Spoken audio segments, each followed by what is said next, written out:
ایک بڑا گروہ ایسا بھی ہے جو یہ مانتا ہے کہ یہ اللہ کوئی اللہ کا ذاتی نام نہیں ہے بلکہ دیگر ناموں کی طرح یہ اللہ کا ایک صفاتی نام ہے۔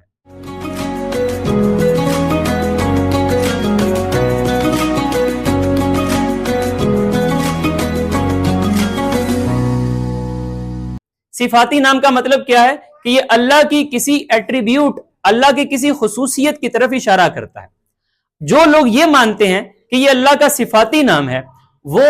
اس بات کو بھی مانتے ہیں کہ اللہ کا لفظ کم از کم کسی نے 6 کسی نے 7 کسی نے 8 کہا کہ 8 لفظوں سے مشتق ہوتا ہے۔ لفظ الہ، یہ ابھی ہم ساتھ ساتھ پڑھتے ہیں کہ لفظ اللہ پھر نکلا کس چیز سے ہے اگر اس کو صفت ہی ماننا ہے۔ اگر جو میں نے ابھی آیات آپ کے سامنے تلاوت کی ہیں ان کو پڑھنے کے بعد آپ کا بھی دل اس بات پر مانتا ہے کہ یہ اللہ کا ذاتی نام ہے، تو بھی ہر نام کا ایک مطلب تو ہوا ہی کرتا ہے۔ اس مطلب کو سمجھنے کے لیے پھر بھی آپ کو اس صفات والی دوڑ میں تھوڑا سا تو دوڑنا ہی پڑے گا۔ ذرا دیکھتے ہیں کہ جو یہ مانتے ہیں کہ یہ اللہ کا صفاتی نام ہے تو پھر اس میں اللہ تعالیٰ کی کون سی صفت چھپی ہوئی ہے، آئیے دیکھتے ہیں۔ سب سے پہلا جو مادہ ہے وہ اس کا ہے الہ، یعنی کہ عبادت کرنا، یعنی کہ وہ کہتے ہیں یہ لفظ الہ ہے اور الہ کے پیچھے الف لام کا اضافہ کر کے اللہ نے اس کو الہ یعنی اللہ بنا دیا ہے۔ الہ کا مطلب کیا ہوتا ہے؟ یعنی معبود برحق، یعنی ایسی ذات جو از خود اس قابل ہو کہ اس کی عبادت کی جائے۔ اب یہ لفظ کی ذرا تھوڑی سی معنویت سمجھ لیجیے۔ الہ کا مطلب کیا ہے؟ یعنی فقط اور واحد ایک ہی الہ۔ اس اللہ کو اگر اسی سے مشتق مانا جائے کہ یہ الہ کے پیچھے الف لام لگا کے اس کو دی کا آرٹیکل دے دیا گیا ہے، انگلش ورڈ دی کا آرٹیکل، اس طرح عربی میں ایک آرٹیکل ہوتا ہے الف لام ال، یہ معرف کر دیا گیا ہے، اس کو معرفہ بنا دیا گیا الف لام لگا کے، تو اس کا مطلب کیا بنا؟ اس کا مطلب یہ بنا کہ یہاں پر دو چیزیں ایک ساتھ ہو رہی ہیں۔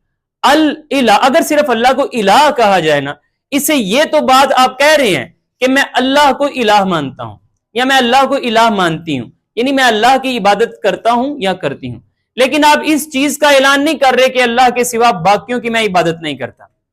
بالکل ایسے ہی جیسے آپ کہیں میں پانی پیتا ہوں، آپ یہ نہیں کہہ رہے کہ میں بوتل نہیں پیتا، میں دودھ نہیں پیتا یا میں کوئی اور چیز نہیں پیتا۔ اسی طرح سے اگر آپ صرف الہ کہیں، اس میں صرف اتنی سی بات ہے کہ میں اللہ کی عبادت کرتا ہوں، اس میں آپ دوسروں کی نفی نہیں کر رہے۔ لیکن جب آپ اللہ کہتے ہیں، الہ کہتے ہیں، تو آپ یہ کہہ رہے ہوتے ہیں فقط یہی ہے جو عبادت کے قابل ہے، فقط یہی ذات ہے جس کی میں عبادت کرتا ہوں اور کرتا رہوں گا۔ اس کے سوا کوئی ذات اس قابل ہے بھی نہیں کہ میں اس کے سامنے جھکوں، اور اس کے سوا کسی ذات کے سامنے میں جھکتا بھی نہیں ہوں۔ جب آپ الہ اس آرٹیکل کے ساتھ کہتے ہیں تو اس کا مطلب بن جاتا ہے کہ باقی سب کی نفی ہے، صرف اس کا اثبات ہے۔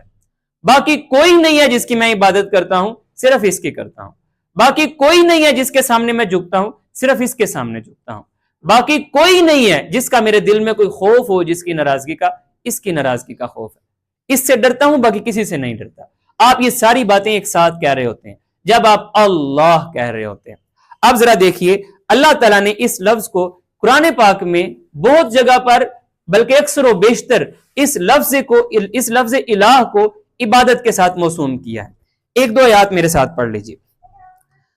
اذ قال لبنیہ ما تعبدون من بعدی، جب اس پیغمبر خدا نے کہا اپنے بیٹوں سے ما تعبدون من بعدی، میرے بعد تم کس کی عبادت کرو گے، میرے بعد کس کی عبادت کرو گے؟ قالوا، انہوں نے کہا نعبد الہک، نعبد، ہم عبادت کریں گے الہک،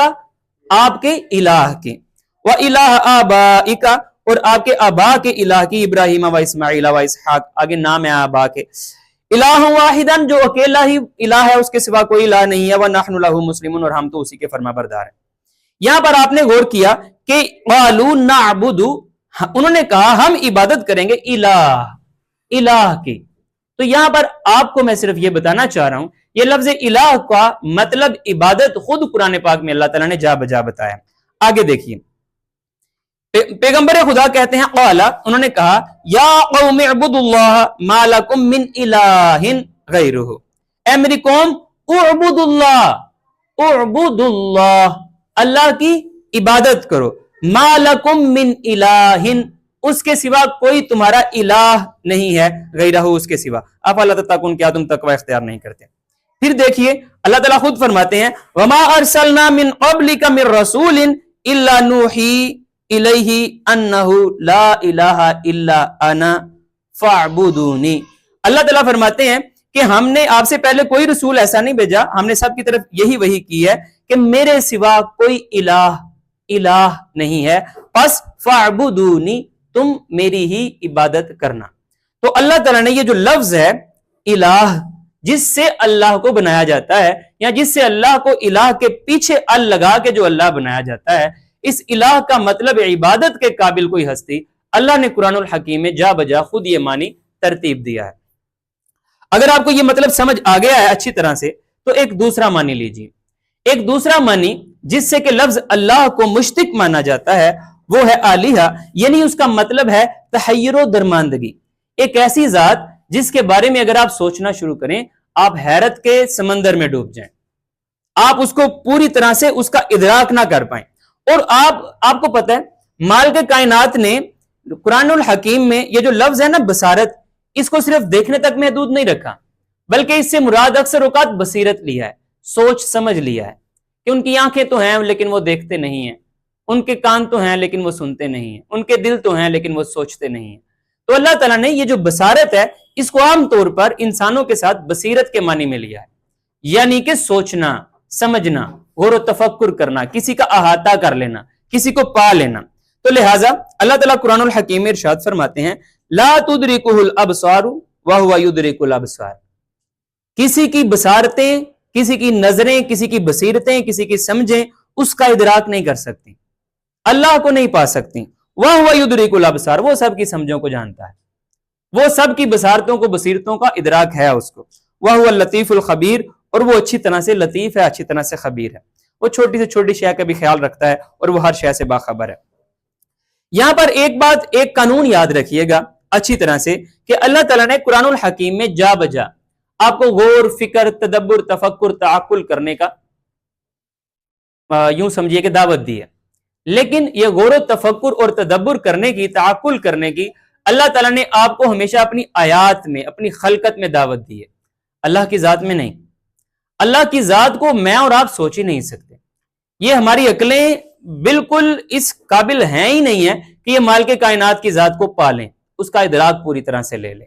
جتنی بھی صفات آج اور آج کے بعد ہم پڑھیں گے اس کورس میں، ہر صفت میں ہم صرف اپنا اللہ تعالیٰ کے ساتھ کنیکشن بلڈ اپ کرنے کے لیے، اپنا اور اس کا رابطہ اور اپنا اور اس کا کنیکشن بلڈ اپ کرنے کے لیے پڑھ رہے ہیں کہ میرا اور اس کا تعلق کیا ہے، ورنہ اس کی ذات کو کلی طور پر ہماری عقلوں کے احاطے میں آ جائے ایسا ممکن ہرگز نہیں ہے۔ جا بجا اللہ تعالیٰ فرماتے ہیں ما خلق اللہ ذالک الا بالحق یفصل الآیات لقوم یعلمون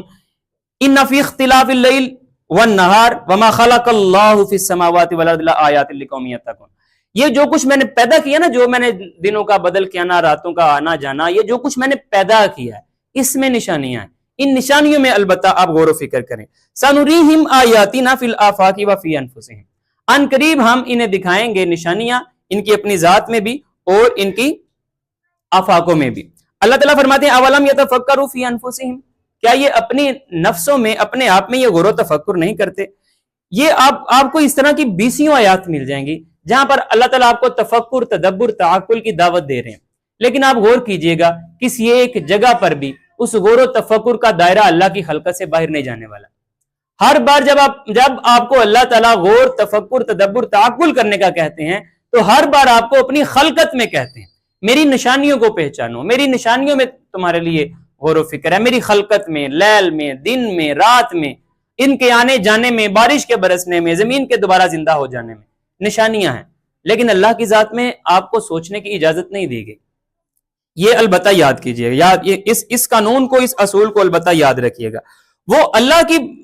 اگر بارگاہ کو آپ جاننا چاہیں گے، آپ سمجھنا چاہیں گے، وہ سوائے عشق کے اس کے ساتھ آپ کچھ نہیں کر سکتے، عقل اس کا احاطہ نہیں کر سکتی۔ وہ علامہ اقبال دو استعاروں کو استعمال کرتے ہوئے کہتے ہیں نا، بو علی اندر غبارے ناکا گم، یہ آپ کی 13ویں یا 14ویں کلاس کی فارسی کی کتاب میں یہ ہے بھی ہے، بو علی اندر غبارے ناکا گم دست رومی پردہ محمل گرفت۔ یہ جو بو علی جیسا فلسفہ دان جو عقلوں کے اوپر چلتا چلتا اپنے علم کی منازل طے کرتا ہے، جو اپنے اس ایکوائرڈ نالج کو استعمال کرتے ہوئے چلتا ہے، یہ اندر غبارے ناکا گم، یہ تو اونٹ کے چلنے کی وجہ سے جو غبار اٹھتی ہے نا، اس غبار کے اندر ہی یہ گم ہو گیا، اس کی عقل نہیں پہنچ سکتی اس اونٹ کے اوپر بیٹھی ہوئی وہ جو بھی آپ کی منزل ہے، اس نے آپ محبوب کہہ لیں، اس کو اللہ کہہ لیں۔ پھر وہ کہتے ہیں دست رومی پردہ محمل گرفت، البتہ رومی کے ہاتھ میں آ گیا وہ اونٹ کے کجاوے کے اوپر بیٹھی ہوئی اس ڈولی کا پردہ، یہ پہنچ گیا۔ رومی کیا ہے؟ یہ ایک عشق کا استعارہ ہے، اور اس کے پیچھے بو علی کیا ہے؟ یہ ایک عقل کا، فلسفے کا استعارہ ہے۔ تو یہاں پر وہ کہہ رہے ہیں، وہ مزید کہتے ہیں گزر جا عقل سے آگے کہ یہ نور چراغ راہ ہے، منزل نہیں ہے، عقل سے آگے گزر جاؤ، یہ صرف تمہیں راستہ دکھانے کے لیے تھی۔ دیکھو یہ مال کے کائنات نے قانون بنایا، یہ بنایا، یہ بنایا، یہ بنایا، یہ بنایا، ہر جگہ پر تمہیں ایک ہی سیکوینس نظر آ رہا ہے، ایک ہی میتھمیٹیکل فارمولا نظر آ رہا ہے، یہ کوئی ایک ہی ذات ہے۔ عقل تو صرف چراغ راہ ہے، منزل نہیں ہے، یہ صرف تمہیں راستہ دکھانے کے لیے تھی کہ دیکھو اس طرف خرد کے پاس خبر کے سوا کچھ اور نہیں، تیرا علاج نظر کے سوا کچھ اور نہیں۔